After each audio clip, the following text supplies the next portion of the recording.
Hah? Oh, Mas. Oh. Esok. Esok. Besok. Besok. Wih, Pak.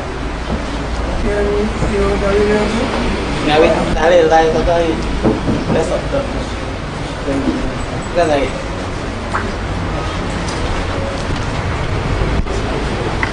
Kenapa ya?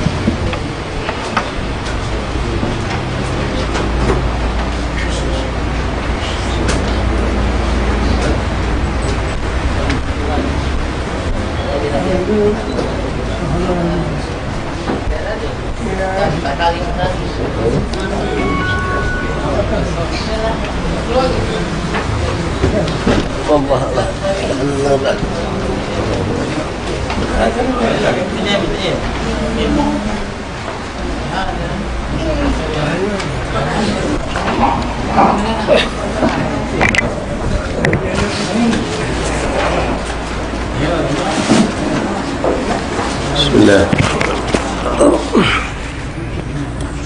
Maulaya salli wa sallim daiman abada ala habibika khairil kullihim. Maulaya salli wa sallim daiman abada ala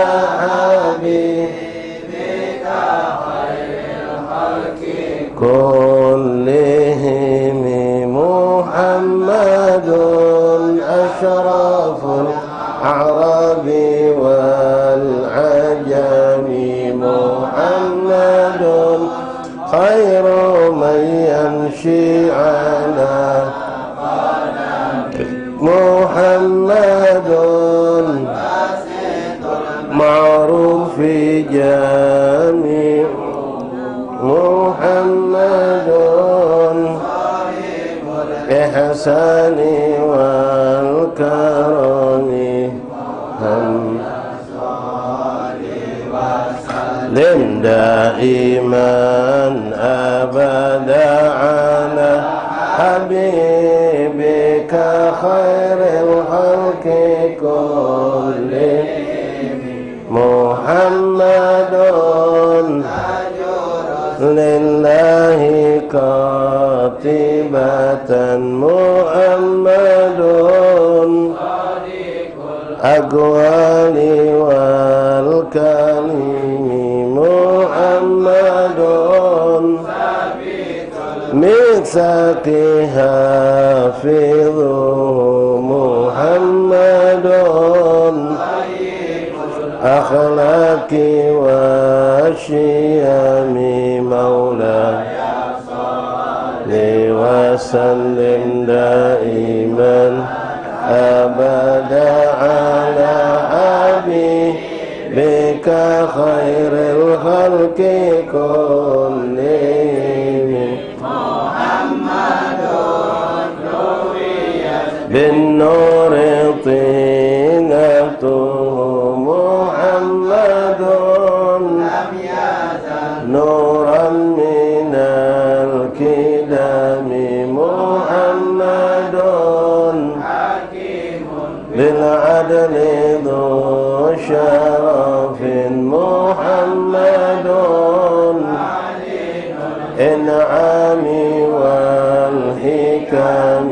مولاي صل وسلم دائما أبدا على حبيبك خير الخلق كلهم.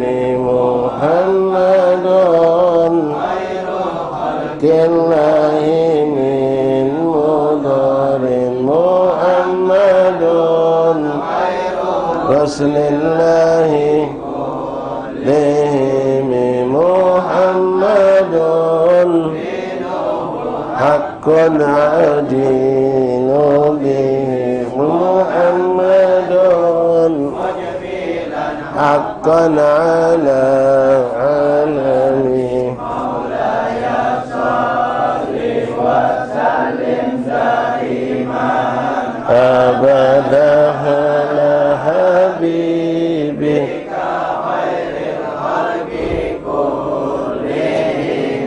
محمد روح لأنفسنا محمد شكره فرض على الأمم محمد دنيا وبهجتها محمد غمتي ظلام يا صل وسلم دائما أبدا على حبيبك خير الخلق كلهم محمد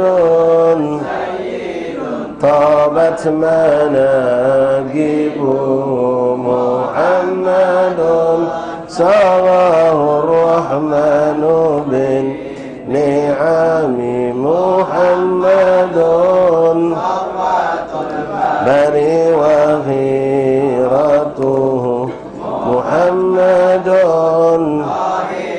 من سائر التهم يا صل وسلم دائما أبدا على حبيبك غير الخلق كلهم محمد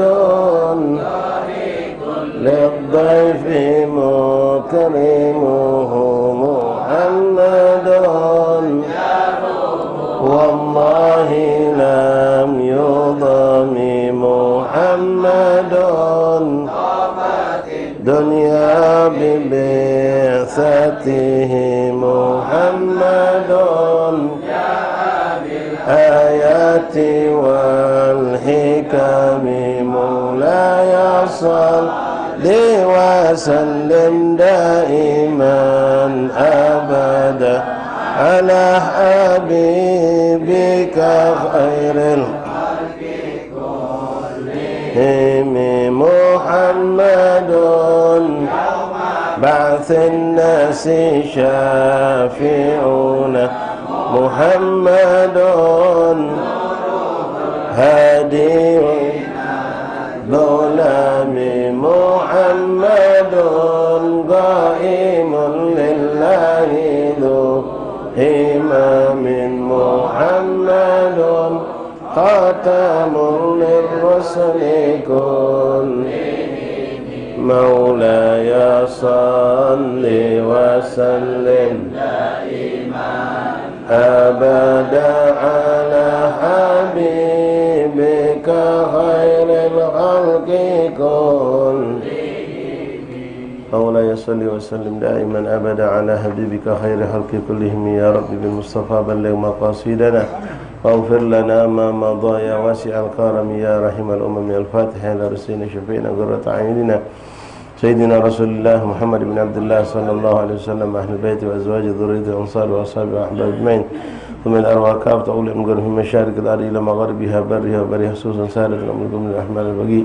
وأهل زنب الفريد أقدر من أهل حضر وكل أجمعين ثم إلى أرواح جميع من المعلم كتب النافية ومصنف كتب النافية مشايخ الحضر والأذكار والأوراد والأحزاب منظومة الصلوات والدعوات مناجاتكم من خصوصا لقراءنا كتبهم وأورادهم أحزابهم وزماتهم صلواتهم دعواتهم مناجاتهم في معهدنا في مجالسنا في أيام في أوقاتنا في مجلسنا هذا خاصة الإمام بكر العدني بن عبد الله صلى الله عليه وسلم صاحب المنظومة صاحب الكتاب الإمام نووي الدمشقي وكل من ذكر أسماء من العلماء والمحدثين والمحققين والصوفيين والفقهاء والصديقين كلهم أجمعين في هذا المجلس في هذا الكتاب من الأرواح كابتن من أهل بالي دار السلام سوسن صاحب هذا الدار الحب البركة محمد بن محسن السقاف وذوي الحقوق عليه أجمعين وأصول وفي المشايخ وأقران أصحاب أحبابه أن الله يتغشاهم برحمة رسول الجنة أن الله يدعو عليهم بركاتهم وأسرارهم وأنوارهم وعلومهم والمعات من الدنيا الآخرة جانبة لكل خير دافعة كل شر إلى أرواح والدينا ووالدكم خاصة عماتنا وأماتكم وأمات المسلمين أجمعين آمن الله يغفر لهم ويرحمهم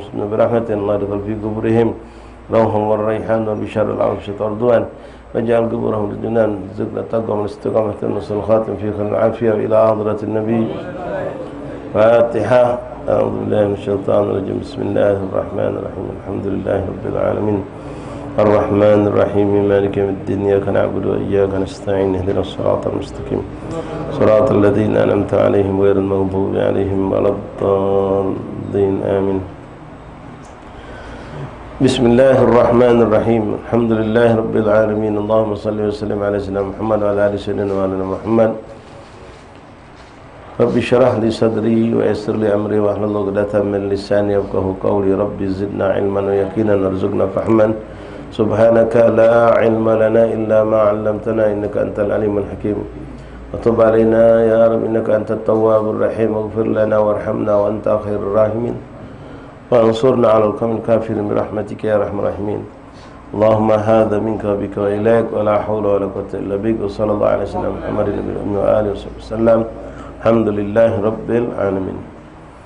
معاشر الحبايب حبابات hadirin hadirat ikhwani jamaah Majelis Taklim Kampung Waspada rahimani rahimakumullah. Assalamualaikum warahmatullahi wabarakatuh. Alhamdulillah, thumma alhamdulillah, thumma alhamdulillah, lakal hamdu syukra ya Rabbana. Bersyukur kita kepada Allah Subhanahu wa taala yang kembali masih mempertemukan kita di tempat yang mulia ini. Dipilih, dikumpulkan lalu dimuliakan insyaallah taala. Mendapatkan kemuliaan dengan begitu besar pahala yang Allah berikan untuk kita yang hadir di ini tempat. Karena ini adalah majlis taklim dan rumah berkah seorang wali min auliyaillah. Kemudian kita dapatkan juga ikhwan dengan apa yang dijanjikan Allah untuk orang yang duduk di majlis ilmu, di samping pahala yang begitu besar dan banyak, juga ampunan dosa yang begitu besar dan begitu banyak. Maka dengan dua hal ini terangkatlah derajat seorang hamba ketika dia mendapatkan ampunan dosa yang besar dari sisi Allah, lalu mendapatkan ganjaran pahala yang besar, maka terangkatlah derajatnya di sisi Allah dan dia semakin dekat insyaallah di sisi Allah SWT. Dan kita mohon kepada Allah yang saat ini memandang melihat kepada kita untuk menjadikan kita hamba yang istiqamah zahiran wa batinan dan selalu mendapatkan tambahan dari kebaikan dan kebaikan. Dan insyaallah kita yang sudah berada di penghujung hari ini dan besok terakhir insyaallah daripada hari terakhir bulan Zulhijjah, termasuklah adalah hitungannya hari terakhir tahun 1446 Hijriah. Insyaallah Kamis malam Jumat ini, kalau tidak ada pergeseran waktu, kita akan menjumpai malam tahun baru Islam. Malam tahun baru Islam ini ikhwan, ya tentu tidak sama dengan malam nisfu Sya'ban, tidak sama dengan malam lebaran, tidak sama dengan malam Jumat. Ya malam tahun baru, malam tahun baru Islam Hijriah. Ya, tidak ada suatu yang misalnya harus kita pacu dalam ibadah ataupun tidak ada. Walaupun tentu tidak ada larangan kalau siapa pun nak ibadah kapanpun boleh. Ya, sekali lagi beda dengan nanti malam Asyura. Malam Asyura memang ada dianjurkan kita memperbanyak ibadah di hari Asyura, di hari Tasu'a disunahkan berpuasa. Adapun tanggal 1, nah besok tanggal 30 yang nak puasa boleh. Ya, ada yang puasa nutup muka ujungnya, nak nutup tahun kami puasa, muka tahun kami puasa juga boleh. Ya, tidak ada larangan kalau kita ambil secara dalil umumnya bulan Zulhijjah itu Asyurul Hurum, bulan Muharram, Asyurul Hurum, yang mana dua bulan ini memang dianjurkan kita memperbanyak puasa sunnah. Maka ya puasa, kebetulan hari besok Kamis, yang biasa Senin Kamis, niatkan juga puasa Senin Kamis, maka dapat lagi dia tambahan. Yang tidak puasa silakan, yang nak puasa silakan. Kebetulan 1 Muharram hari Jumat, hari Muharram hari Jumat, jiwang tak boleh puasa hari Jumat, makruh. Ya kalau ada landasannya, karena hari itu adalah Asyurul Hurum, bulan hurum, bulan haram, boleh kita berpuasa di hari Jumat. Yang terpenting nasihat untuk diri kami dan kita semua ikhwan menyambut tahun baru Islam ini adalah yang diajarkan oleh salaf, kita melakukan yaitu muhasabah, mengoreksi amal ibadah kita sepanjang setahun. Yang mana yang kita belum istiqomahkan dalam ketaatan kebaikan, kita insyaallah berazam, bertekad, berniat untuk kita sempurnakan di tahun yang akan datang. Apa-apa yang memang belum kita gawikan dari kebaikan-kebaikan yang dianjurkan oleh Rasulullah atau para salaf, kita kerjakan tahun depan, kita mulai dengan sungguh-sungguh. Dan sebaliknya, apa-apa yang masih nempel pada diri kita dari keburukan-keburukan, walaupun bukan yang haram, apalagi yang haram, yang makruh, atau yang sifatnya khilaful aula. Khilaful aula itu artinya kalau ditinggalkan lebih afdal gawe itu. Ya, apalagi yang makruh, apalagi makruhnya kental, apalagi kalau yang haram. Jelas-jelas kita insyaAllah akan bertekad bulat sungguh-sungguh meninggalkannya sepenuhnya di tahun yang akan datang. Namun kalau besok masih ada waktu untuk mulailah dari besok. Ya, tak nunggu nak tanggal 1 ni baru kita nak mulai suatu kebaikan, walaupun memang kebanyakan kita menunggu momen tertentu. Ala kulli hal, ikhwan ahbabi rahimakumullah. Nah, yang dilakukan oleh salaf di antaranya yang menjadi khas menyambut tahun baru Islam, tahun baru Hijriah adalah dengan membaca doa awal tahun, akhir tahun. Dimulai dengan baca doa akhir tahun sebelum maghrib, karena kalender Islam, kalender Hijriah itu dimulai bukan jam 00, tapi begitu ghurubus syams, maghrib masuk tanggal 1. Jadi malam Jumat, maghrib masuk tanggal 1. Nah, nutupnya kapan? Berarti sebelum maghrib. Abdulnya kita baca doa akhir tahun, itu menjelang solat maghrib. Ya, kalau kita sebelum itu nak anten-anten jom Palembang ya, anten-anten nunggu maghrib kami baca Quran, kami baca tahlil, baca ini, silahkan, tidak ada larangan. Semua itu indah. Bahkan yang menutup tahun ini dengan sesuatu yang indah itu sesuatu yang sangat dianjurkan.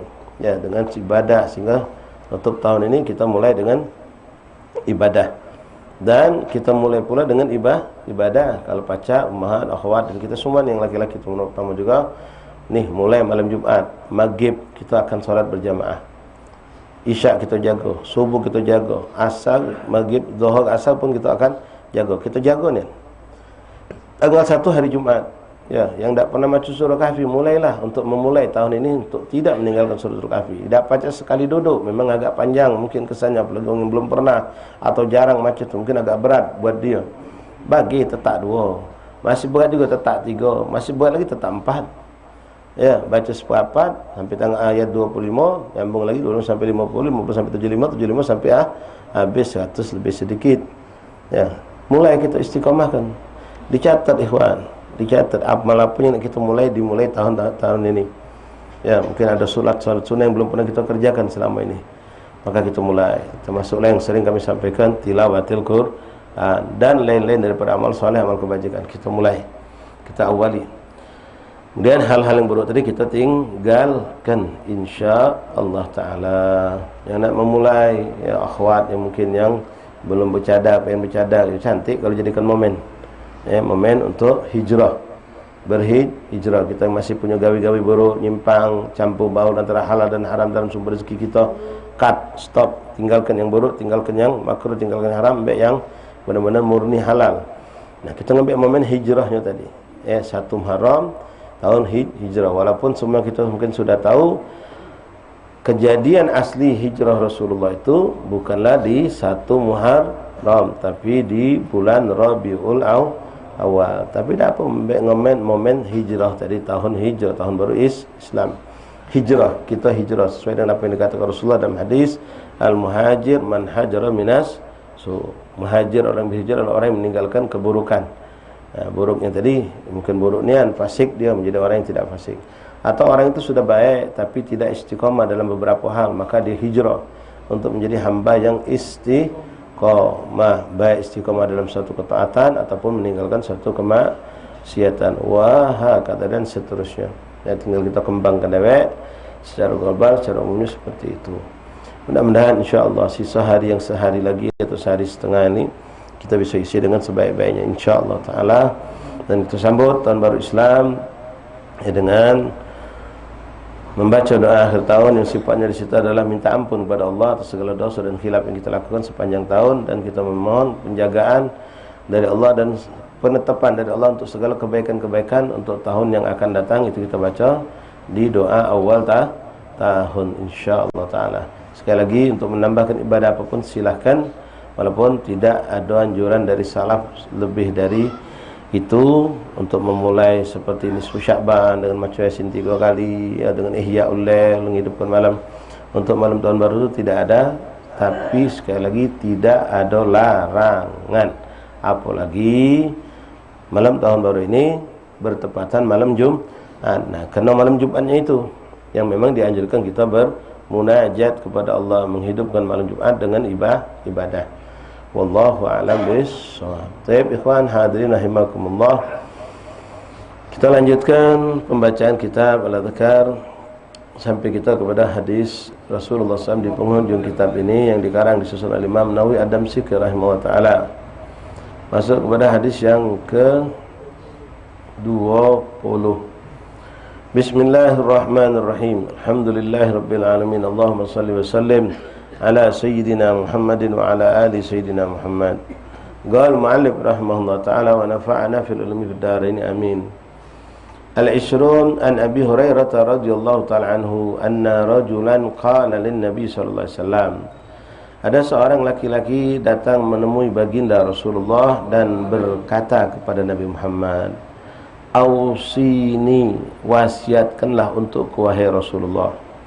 Nah, ini wasiat minta seperti ini sebenarnya dianjurkan, sunnah tafaulan dengan mereka para sahabat. Kalau kita ziarah ke orang-orang soleh, ya, kepada guru-guru kita boleh kita mengatakan ausini ya syekhi, ausini ya habib, ausini ya, berikan aku wasiat. Ya, wasiat itu ya, boleh jadi bentuknya nasihat, tapi kalau sudah namanya wasiat maka itu biasanya lebih keras, artinya lebih apa? Lebih kuat untuk kita amalkan. Wasiat itu artinya sesuatu yang memang ditekankan untuk kita jalankan. Jadi kalau kita minta wasiat, ya artinya siap untuk menjalankan wasiat dari mereka tadi.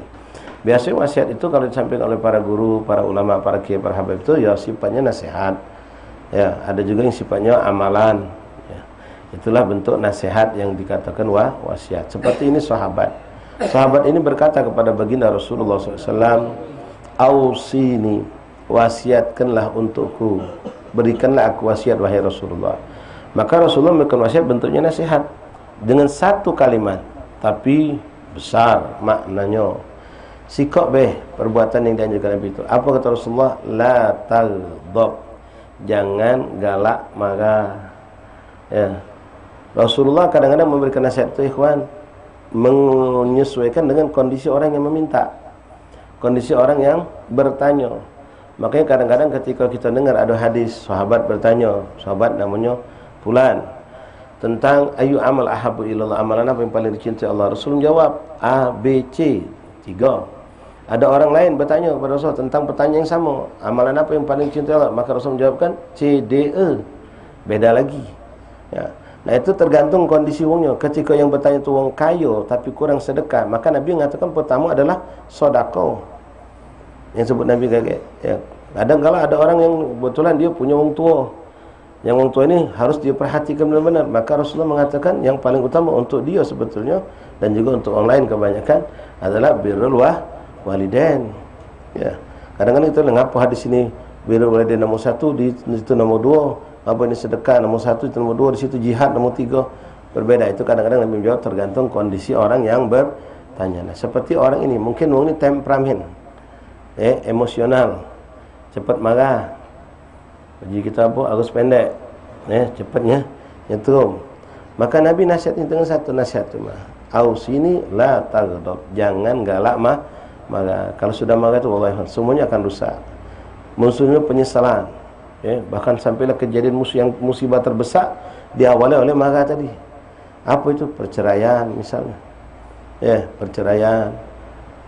Orang tua gara-gara juga emosi. Ya, ada yang emosi itu naudzubillah, macam yang baru kita dapatkan kasus anak mukul emaknya. Ya, naudzubillah min dzalik. Itu jelas-jelas itu tidak waras. Ya, cuma kita harus sabar. Lalu orang itu mengulangi lagi, ausini, minta nasihat lagi dari Rasulullah. Maka Nabi mengulangi lagi dengan jawaban yang sama, la taghdab.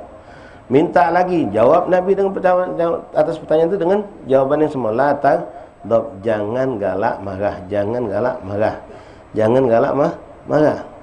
Nah, ini sama siapapun. Kalau kita tidak galak marah, banyak kawan ikhwan. Tapi kalau kita sedikit-sedikit marah, ya, masalah kecil jadi besar buat kita. Masalah besar berdentum meledak. Wallahi ikhwan, dunia jadi sempit. Kawan dak kate hilang galau belagi kalau ngapa kada galah. Wongnya emosional marah cepatnya marah, singgung lah itu dia. Kita ngomong biasa bet singgung dia. Mana ada kawan kita ikhwan? Ya, bahkan mungkin maaf kalau kita sebagai sosok abah di rumah, cepat marah. Mungkin anak kita lebih demen banyak di luar daripada di dalam. Bahkan bini kita pun demen di luar. Kalau kita mentu pagi jam 7, jam 8 pagi, mentu balik jam 5 masuk ke pasar, bini kita macam hidup di surga, kacik kita. Pas kita balik mulai nak cat neraka rumah. Ya. Ngapo galak marah? Ya abah kami itu serem. Ya, ngapo? Main tangan terus. Salah dikit nyegak, kadang-kadang ngomong kotor. Kalau marah tu akalnya hilang, ikhwan. Akalnya hilang minimal separuh. Kalau sudah akal yang separuh berarti tidak normal sudah. Kadang-kadang sampai keluar kalimat yang kotor yang tidak sadar oleh dia. Ya, seperti tadi kalau kita ambil contoh yang paling fatal di antaranya perceraian tadi. Kata-kata orang mengucapkan kalimat tolak itu saat dia emosi, marah. Mana ada orang dalam keadaan tenang-tenang mengucapkan talak. Ya. Ucap lah ribut-ribut talak kau. Habis mengucapkan talak nanyalah sama orang tadi bukan ulama, bukan ustaz. Jatuh tak talak kami tu. Kau tu ngapo? Aku ni ribut sama bini aku. Aku tu emosional. Aku tu bini aku tu tekak ni kan. Ya, aku suruh ni tak kalah, suruh kalah tekak bantanan. Jadi aku tu marah. Jadi kau tu mengucap talak tu, aku lagi emosional. Ada apa-apa kalau emosional tu. Kita lagi marah, kita tak sadar. No. Yang ditanya orang yang lo talak katanya tak jatuh talak lain kalau dia talak kelah. Ya, bini kau dak nurut sudah talak kelah. Balik ke mak talaknya ni. Padahal kiai tadi ngomong talak kelah tu biar kelah. Sabar, biar kelah. Balik ke mak dia talak cik. Ya, siapa ngajar kiai nyuruh. Oh, kiai aku nyuruh kau sabar dulu, talak kelah, sabar dengar. Balik ke mak talaknya bini. Ya. Nah, la taghdab siapa pun ikhwan, wallah nikmat ketika lihat orang itu punya sifat hilim. Punya sifat hilim. Makanya sifat hilim itu digandeng dengan ilm. Al-ilmu bita'allum, al-hilm bitahallum. Allahumma aghnina bil ilm wa zayyinna bil hilm. Nikmat ikhwan kalau duduk dengan orang yang punya sifat ilmu tidak marah. Ada orang takutan melakukan suatu kesalahan. Kenapa aku ni takut? Aku ni kaget. Ustaz itu, Habib itu, mamang itu marah. Dah ada. Kau tenang, orang itu tak pernah marah. Terkenal. Orang itu tak pernah marah. Tapi jangan salah ikhwan, marah ni harus juga ada ketika yang kita saksikan itu suatu kemungkaran.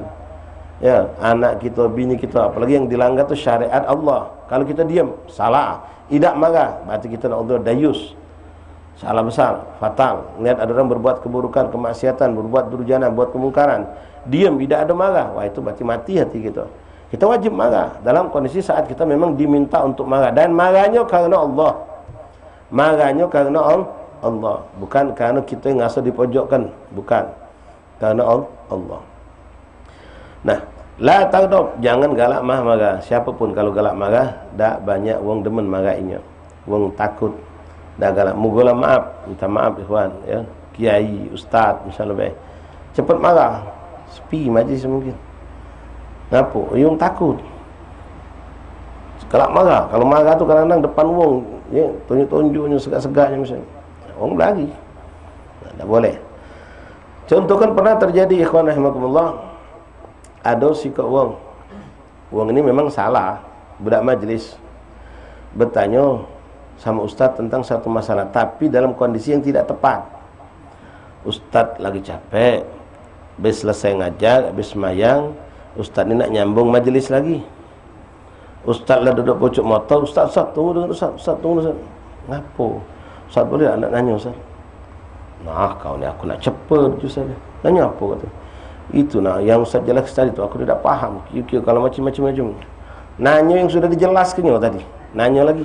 Oi, kan bengaknya. Sudah aku jelas ke galau situ tu. Tanya besok orang lain. Aku nak cepet. Dapat tak jawaban dia?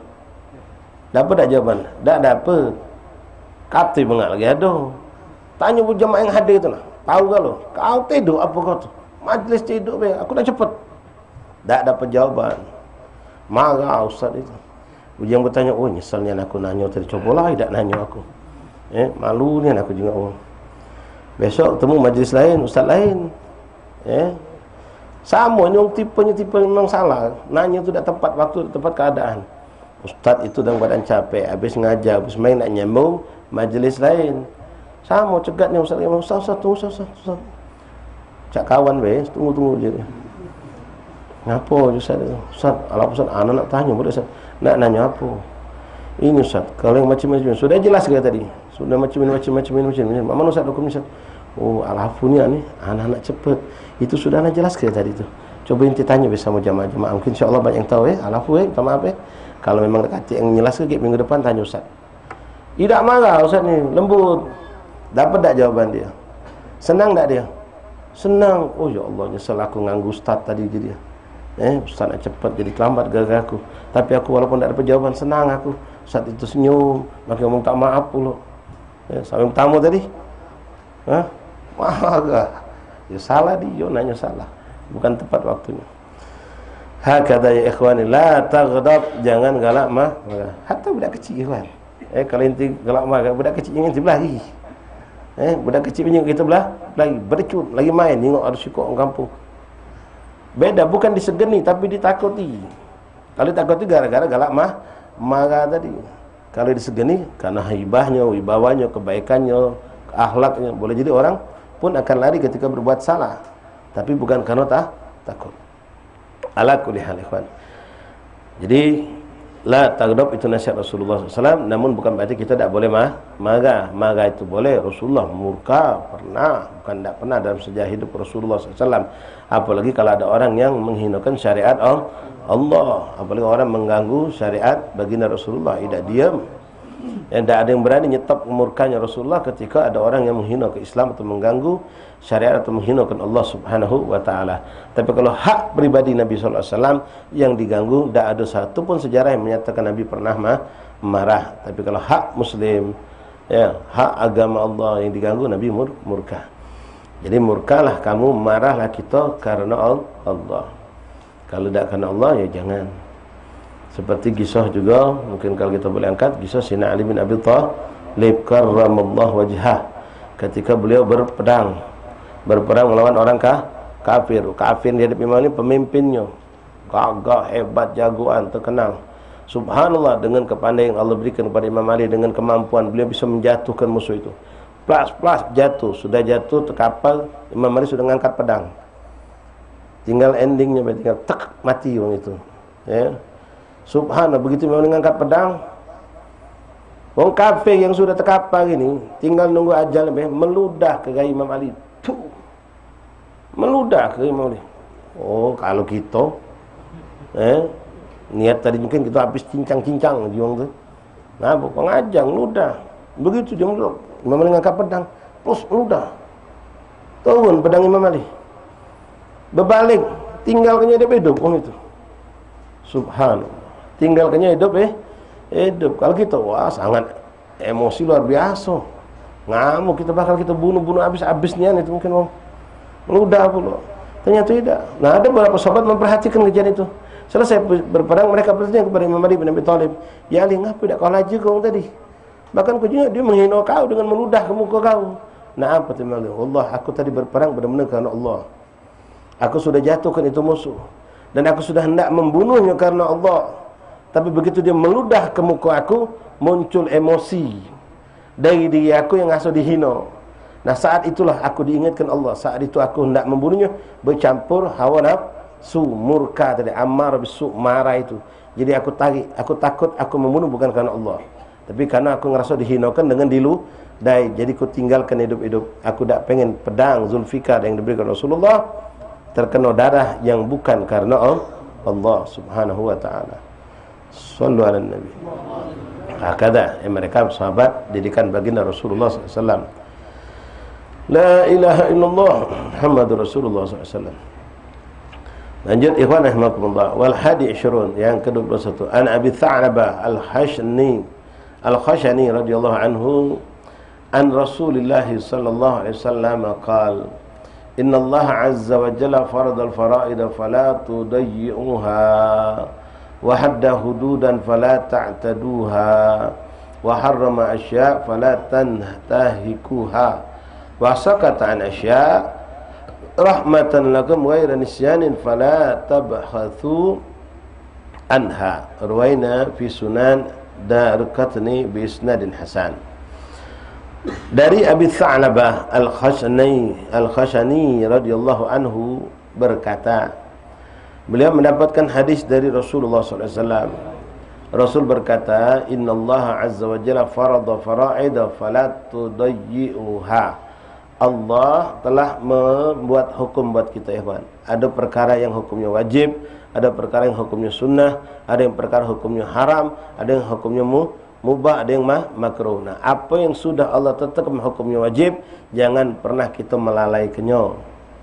Fala tudayyi'uha, apa yang sudah ditentukan Allah dari kewajiban, baik itu contoh dalam ibadah, solat 5 waktu, ataupun melakukan ibadah yang lain, termasuklah juga yang wajib lain itu thalabul halal, mencari rezeki yang halal, birrul walidain, bermuamalah baik dengan manusia, itu diwajibkan Allah. Kalau menyambung silaturahim itu pun diwajibkan oleh Allah Subhanahu wa taala. Begitupun dalam urusan muamalah kita, dalam perdagangan, dalam urusan apapun yang sudah diwajibkan Allah kita jalankan, apa yang dilarang diharamkan Allah kita tinggalkan. Innallaha azza wa jalla farada fara'ida fala tudayyuha. Jangan kamu lalaikan. Nah, masalah solat tadi, ikhwan, bukan berarti makna melalaikan solat itu kita tak solatnya. Itu jelas ya. Jangan kita tak solat, tapi termasuk kalau dari kelompok ini adalah melakukan solat tapi dengan tidak sesuai syariat Allah. Solat tak benar, tomak nina tak kati, aurat masih nyembil-nyembil, terjingok terbuka, gerakan yang membatalkan wuduk dilakukannya, ngembek wuduk tak sempurna, istinja tak paham. Misal, ini termasuk orang yang melalaikan solat. Ya, wailul lil musallin, celaka bagi wong yang solat. Yang model mana solat itu? Alladzina hum fi salatihim sahun, yang mereka lalai dalam solatnya itu. Lalai mana? Melalaikan apa yang diwajibkan dalam urusan istinja, toharo, surutus sholat, arkanus sholat, bab wuduknya, bab istinjanya, masalah waktu sholat, dan seterusnya. Nah, bukan hanya orang yang celaka itu wong yang tidak sholat sama sekali. Nah, ini kita khawatirkan. Astagfirullah, na'udzubillah. Kita nyengok anak kita, tolong ikhwan, perhatikan anak-anak kita yang sholat. Jangan kita cuma puas nyengok dia sholat, tapi benar tak sholatnya dia. Nak tahu itu kita baik sholat kita dulu. Bekat kita duduk di majalis, duduk sama asatiz dengan guru-guru kita, kita tahu solat kita benar apa tidak, bagaimana cara Fatihah yang benar, bagaimana cara mengucapkan rukun qauli dengan benar, bagaimana cara rukuk yang benar, bagaimana i'tidal yang benar, semuanya. Perhatikan anak, jangan cuma solat belum sudah. Nanya bini, benar apa budak sudah aku nyingok budak semayang.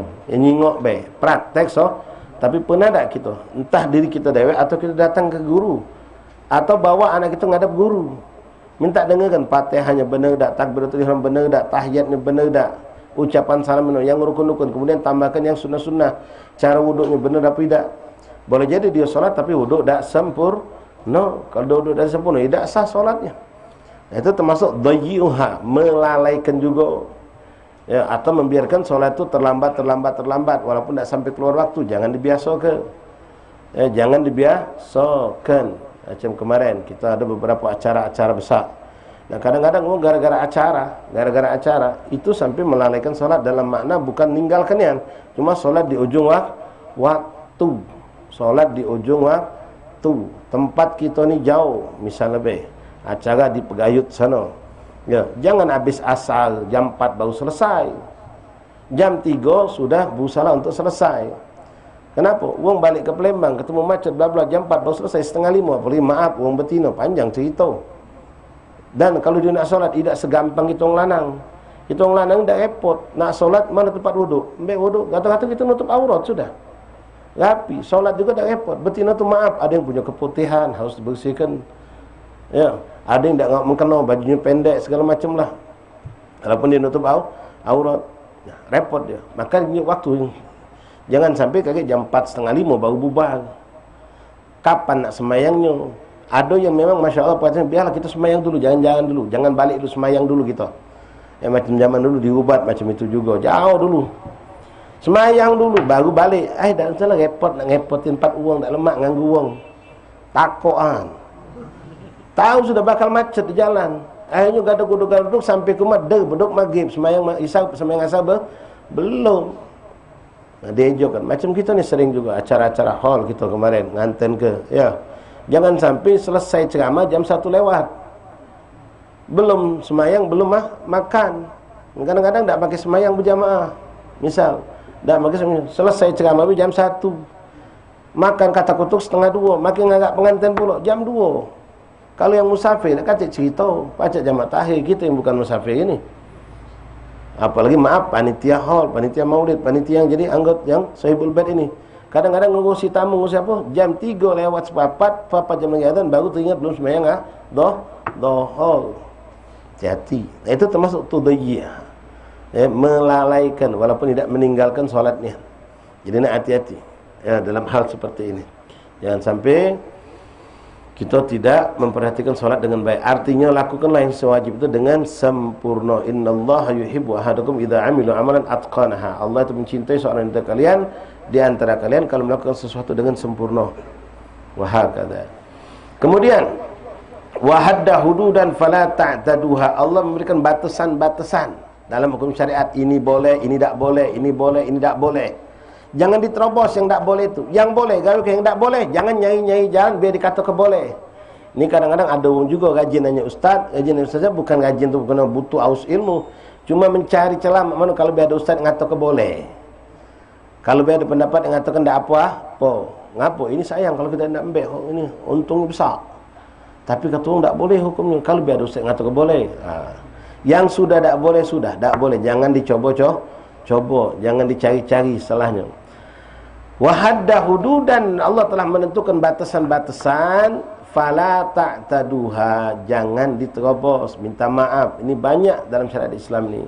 Contoh, mati, meninggal, wafat seorang suami. Maka Allah menentukan hadda hududan, menentukan batasan.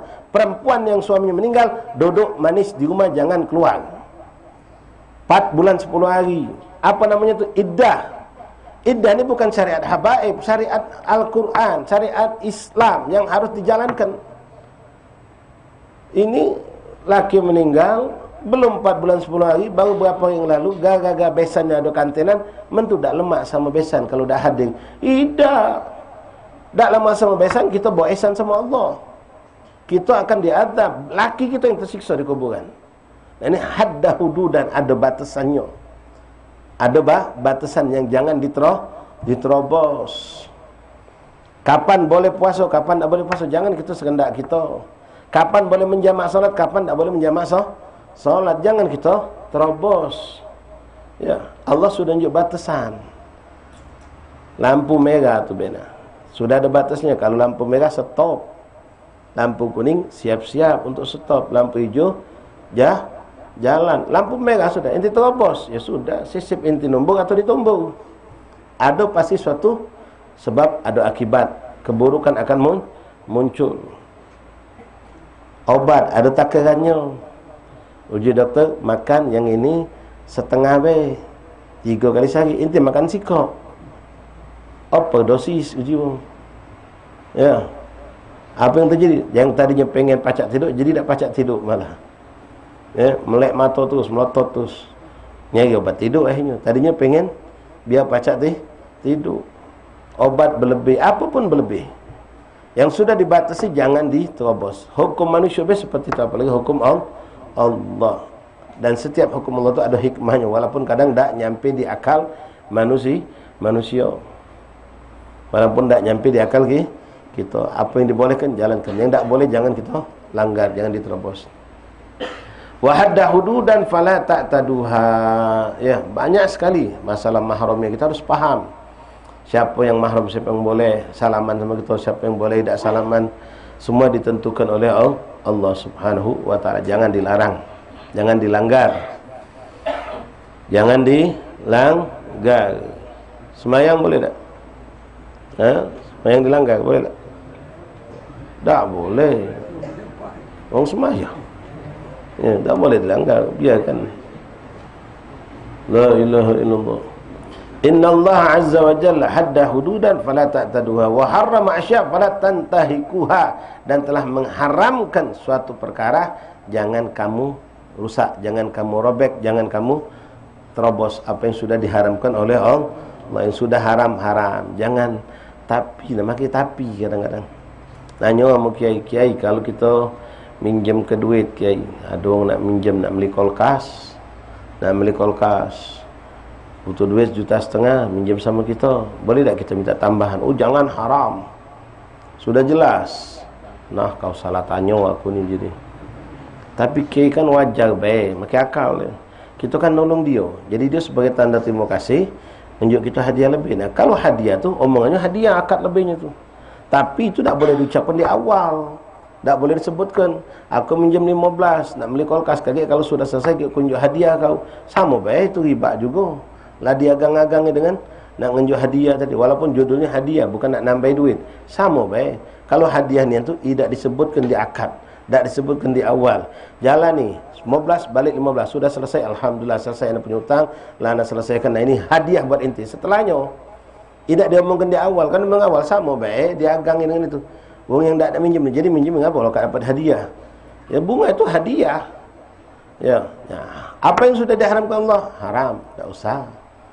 Ya, judi slot, judi apa lagi macam-macam itu. Ya, jangan disentuh, itu diharamkan Allah. Jangan kamu robek apa yang sudah dibendung atau ditetapkan Allah, tak boleh. Wasaqata an asya rahmatan lakum ghairu nisyan fala tabghuthu anha. Dan Allah dalam beberapa hal tidak menjelaskan secara detail tentang suatu perkara, secara global baik, secara umum baik. Nah jangan katong memang nyenyel bertanya, jangan banyak bertanya yang sifatnya nyenyel.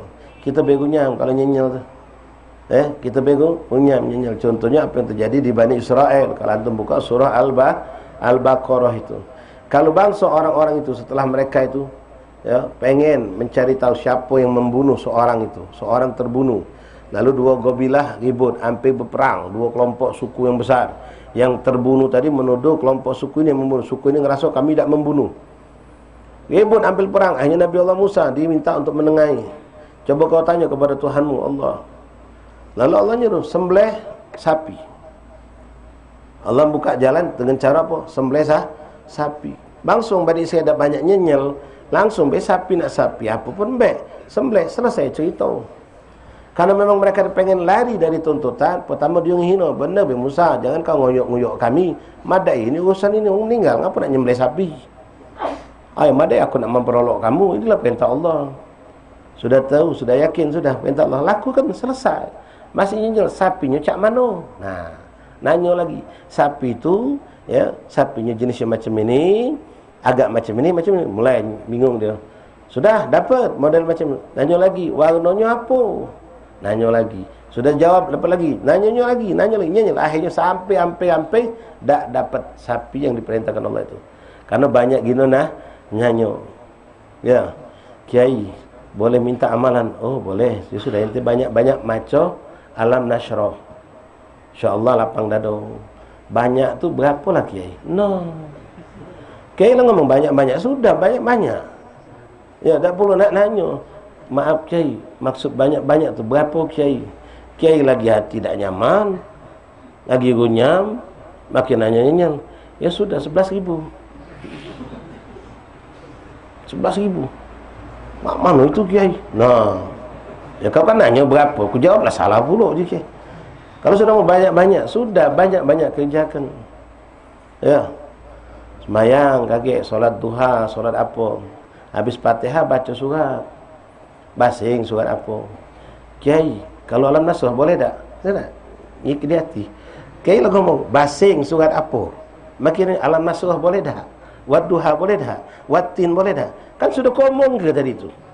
Basing lah. Nak apa boleh? Makin nyenyel. Akhirnya ya sudah, Yasin apa? Alam nasrah boleh tak? Ya boleh, tapi kalau untuk intini Yasin bagus. Banyak nanya. Ya. Panitia jaga sendal, uji ustaz yang punya acara, kaget sendal-sendal asetis tu kamu singkir ke, aman ke, taruh mana ustaz, makin nanya, singkir ke, aman ke, sudah berfikir lah, taruh mana, jaga rumah apa di luar, ya tak usah nanya lagi, singkir ke, aman ke, berfikirlah nak taruh di mana, pacak taruh baju, taruh jual baju, jaga rumah di mana ustaz, nanya lagi, jaga rumah taruh mana, nanya lagi. Pinggir pintu apa di jerunian? Jerunian sebelah mana ustaz? Pak tangga apa sebelah gobok? No. Berhenti itu jadi panitia. Banyak nanya. Jangan banyak nanya. Apa yang sudah Allah tidak jelaskan. Ya. Allah tidak jelaskan sudah. Jangan diperbanyak bertanya. Begitu juga kita dengan manusia baik. Tidak bagus kalau terlalu banyak nanya. Kecuali hal yang memang kita tidak ngerti, tidak paham, takut salah nian, hal ini sifatnya fatal. tidak ada penjelasan secara umum, tidak ada, boleh kita bertanya. Jelas. Age baca doa akhir tahun sebelum maghrib. Jam berapa Ustaz? Jam 4 apa jam 5? Nah, nyenyel sebelum maghrib. Ya. Kalau sebelum maghrib itu berarti beda kalau Ustaz ngomong ba'dal asar kan. Berarti parak waktu maghrib. Parak waktu maghrib. Banyak bertanya. Akhirnya malah nyusah ke kita. Wallahu a'lam. Na'asyal ahbab rahimani rahimakumullah. Mungkin ini saja yang bisa kami sampaikan pada hari ini. Mudah-mudahan panjang besar afiat.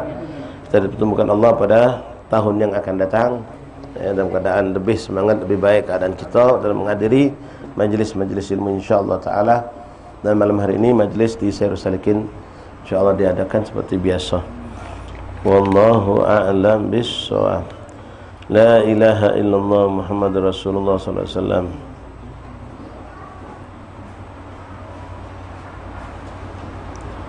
Anis bin Alwi Asy-Syatiri. Jenazah di mana? Habib Anis yang gagal itu jual sapi, bukan?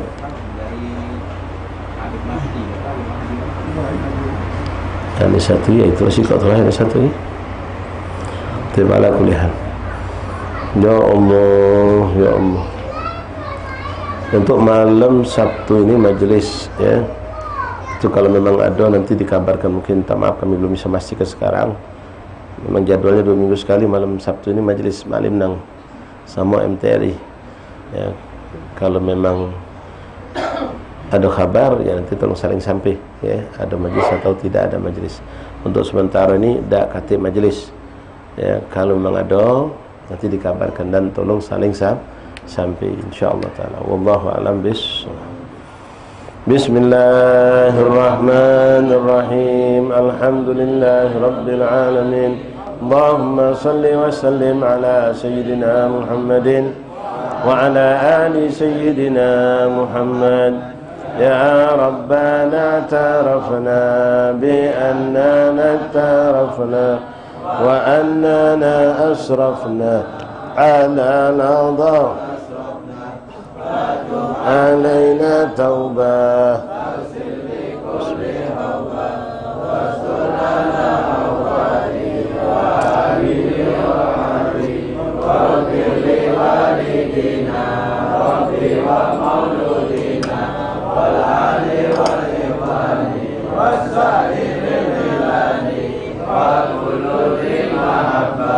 أو جيرات أو صحبة والمسلمين أجمع يا ربي أسمع فضلا وجودا منا لا بك